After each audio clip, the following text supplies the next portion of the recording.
amassed the weight of ritual.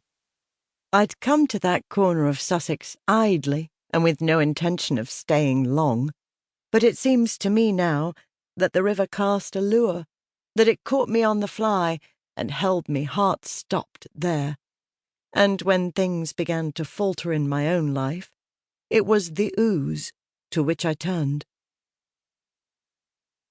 In the spring of 2009, I became caught up in one of those minor crises that periodically afflict a life, when the scaffolding that sustains us seems destined to collapse.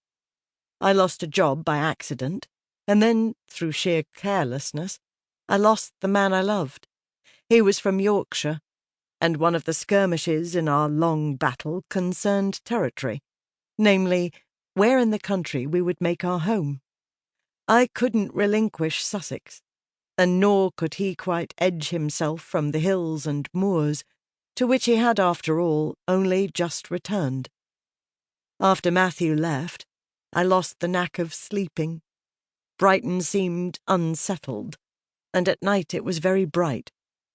The hospital over the road had recently been abandoned, and I'd look up sometimes from my work to see a gang of boys breaking windows or setting fires in the yard where ambulances once parked. At periodic intervals throughout the day, I felt that I was drowning, and it was all I could do not to fling myself to the ground and wail like a child. These feelings of panic, which in more sober moments I knew were temporary and would soon pass, were somehow intensified by the loveliness of that April. The trees were flaring into life. First the chestnut with its upraised candles, and then the elm and beech. Amid this wash of green the cherry began to flower, and within days the streets were filled with a flush of blossom that clogged the drains and papered the windscreens of parked cars. The shift in season was intoxicating, and it was then that the idea of walking the river locked hold of me. I wanted to clear out, in all senses of the phrase, and I felt somewhere deep inside me that the river was where I needed to be. I began to buy maps compulsively, though I've always been map-shy. Some I pinned to my wall. One, a geological chart of the underlying ground, was so beautiful I kept it by my bed. What I had in mind was a survey or sounding, a way of catching and logging what a little patch of England looked like one midsummer week at the beginning of the 21st century. That's what I told people, anyway. The truth was less easy to explain.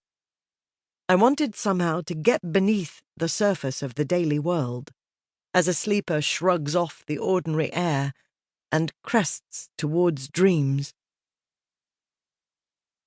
A river passing through a landscape catches the world and gives it back, redoubled, a shifting, glinting world more mysterious than the one we customarily inhabit. Rivers run through our civilizations like strings through beads, and there's hardly an age I can think of that's not associated with its own great waterway. The lands of the Middle East have dried to tinder now, but once they were fertile, fed by the fruitful Euphrates and the Tigris, from which rose flowering Sumer and Babylonia. The riches of ancient Egypt stemmed from the Nile, which was believed to mark the causeway between life and death, and which was twinned in the heavens by the spill of stars we now call the Milky Way. The Indus Valley, the Yellow River, these are the places where civilizations began, fed by sweet waters that in their flooding enriched the land. The art of writing was independently born in these four regions, and I do not think it a coincidence that the advent of the written word was nourished by river water.